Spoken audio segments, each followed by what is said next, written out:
সেখানে the fight is directly between দিদি and Modi. এবং পশ্চিমবঙ্গে মোদির গ্যারেন্টি বলে কিছু নেই।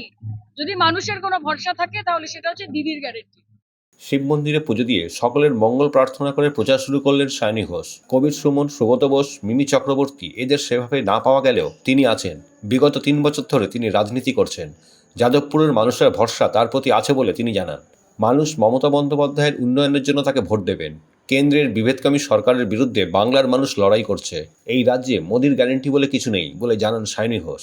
রাজপুর সোনারপুর পুরসভার 30 নম্বর ওয়ার্ডের বটতলা থেকে প্রচার শুরু করলেন যাদবপুর কেন্দ্রের তৃণমূল কংগ্রেস প্রার্থী সায়নী ঘোষ। বর্ণাঢ্য শোভাযাত্রার মাধ্যমে পুরো এলাকা পরিদর্শন করেন তিনি।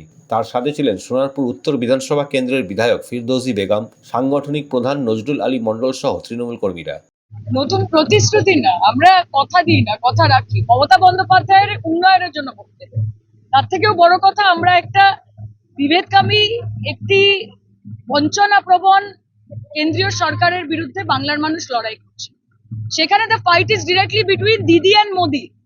এবং পশ্চিমবঙ্গে মোদির গ্যারেন্টি বলে কিছু নেই। যদি মানুষের কোনো ভরসা থাকে তাহলে সেটা হচ্ছে দিদির গ্যারেন্টি। 24 ঘন্টা মানুষের পাশে থাকা। এবং মমতাদি যখন সেটা করেছে, আপনারা দেখেছেন যে আমাদের বিধায়ক থেকে শুরু করে, আমাদের কাউন্সিলর থেকে শুরু করে, আমাদের গ্রাম পঞ্চায়েতের পুরো সিস্টেম থেকে শুরু করে নেতৃত্ব অব্দি সাংগঠনিক ভাবে তারা 365 দিন মানুষের পাশে থাকে। কাকে পাওয়া যায়নি, কি হয়নি না হয়নি, সেটা that is not my look out. তবে সায়নী ঘোষ 3 বছর ধরে মাটি কামড়ে রাজনীতি করছে। যাদবপুরের মানুষের এইটুকু ভরসা রয়েছে যে সায়নী ঘোষকে তারা 24 ঘন্টা তাদের পাশে পাবে।